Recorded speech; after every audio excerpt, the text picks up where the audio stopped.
So, we've all been there. Scrolling your Steam library with your friends, desperately trying to find a new game that you all actually want to play, only to settle on the same game you've played the last 10 times in a row.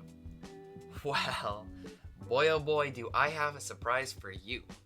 Today I want to talk about one of my favorite co-op games on Steam right now, and one that doesn't get nearly the love it deserves for how fun it is. I've gotten tons of hours doing run after run with my friends and staying up until ungodly hours just because we had to do one last good run. And this game isn't just good with your friends either. If you want to fly solo, you'll still get your money's worth. But enough glazing. Time to actually start talking about the game I'm focusing on. And that game is Barony. Barony is a first-person roguelike dungeon crawler with so much charm. It takes place in the legendary village of Hamlet. It was overtaken by the evil Baron von Herx. Your job is to delve into the depths of the mines and slay the Baron to save the village. Or to kill the Baron and amass an endless amount of power and wealth and eventually overthrow the town yourself. Either or. You delve from floor to floor, slaying monsters, avoiding traps, and fending off hunger, all the while gathering hordes of treasure and gold.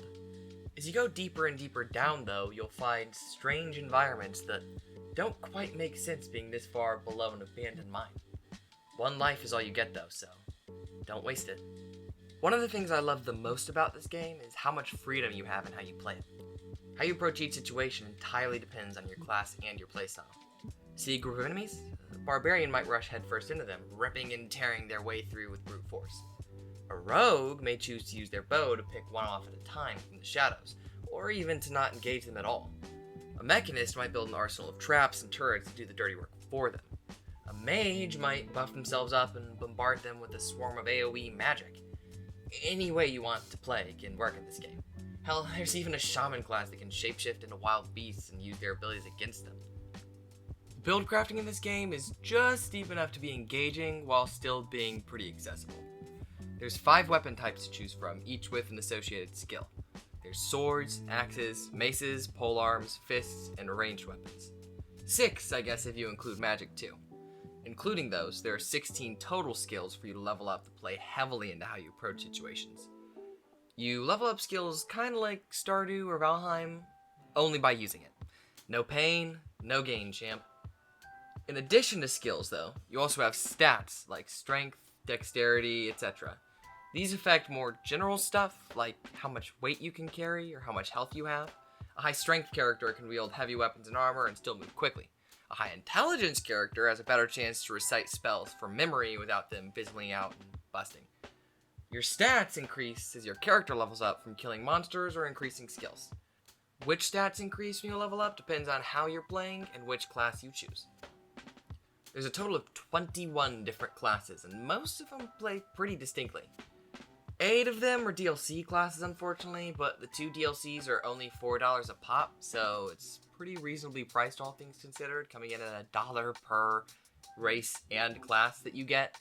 Oh yeah, and the DLCs also include monster races. These also affect how you play the game. Plays a goblin, and the humans still left in the mines might not be so friendly to you, but you can gain new allies in your fellow goblins you can meet. Plays a vampire, and you'll be overcome by an insatiable hunger for blood that you'll have to constantly battle with. But in exchange, you get insanely powerful abilities that help you hunt down your unsuspecting victims. There's 8 total monster species, and don't worry, if you want to play as a monster but don't want the hassle that can come with it, you can disable all the effects. The game will basically just treat you like a human in every way, except you'll look like the monster that you chose. Like I said, you can really play however you want. This game basically plays like how you imagine an old school dungeon crawling D&D session would look like, but in a video game. It even has proximity chat if you want full immersion with your friends. To me, nothing can really beat the feeling of jumping headfirst into a fantasy dungeon with your friends and goofing around, slaying monsters, sharing loot, and laughing at the one guy that just can't seem to notice where the boulder traps are. Or the feeling of accidentally stumbling your way into literal hell and having Satan wipe his crimson ass with your corpses. Or maybe even getting shared PTSD from the gnomish mines.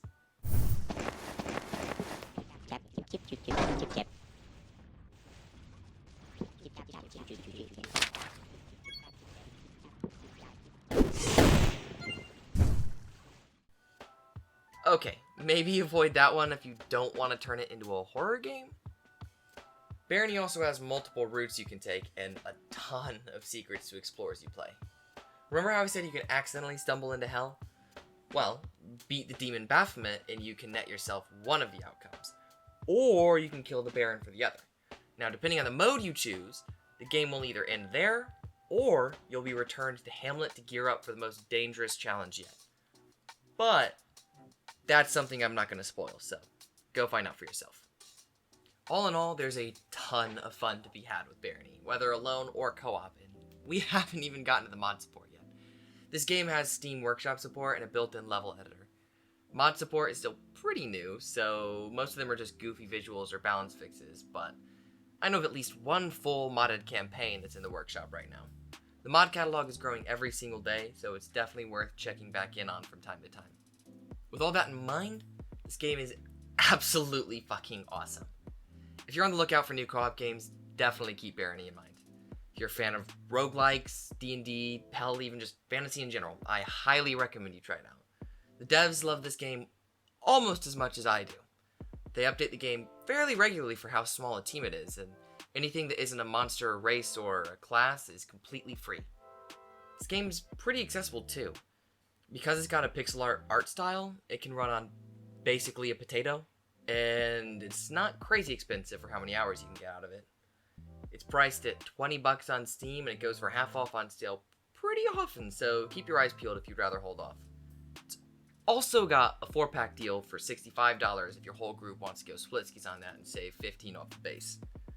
In my opinion, it's well worth $20 for a copy, but I get it if you don't fully trust some random dude off YouTube to have good opinions. But, with that being said, that's about all I have for you for this video. This game is one of my favorites of all time, so I'm glad I got the opportunity to talk about it with all of you. And I hope I was able to enlighten some of you to the absolute peak that is Barony. If you want to return the favor, you can like the video, sub to the channel so I can share more content like this. Or don't. I'm not your dad. You've already watched this far, and that's all I really ask of you, so thanks. But enough of the outro shit. That is all for this video. So, until next time, I have been Mr. O'Connell. Peace.